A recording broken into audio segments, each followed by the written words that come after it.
Hey guys, welcome back with me again in this channel. On today's tutorial, I'm going to show you how you can stop your CapCut PC from lagging. So if you found that the CapCut PC is running slow when you are editing your projects, here's how you can solve that.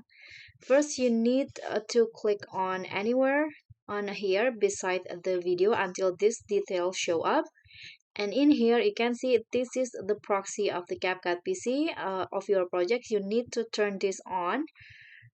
So if you turn on the proxy mode, you can improve the editing fluidity without affecting the final exported video quality. So let's click on modify, and here this is the project settings. Go to the performance.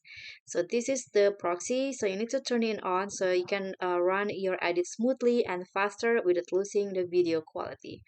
Click on this. This is the resolution for the player. After that, just click on save. That's it. So hopefully your CapCut PC will running smooth. And that's all for me. Thank you so much for watching. Don't forget to like, comment, and subscribe. Also click on the thanks. Bye.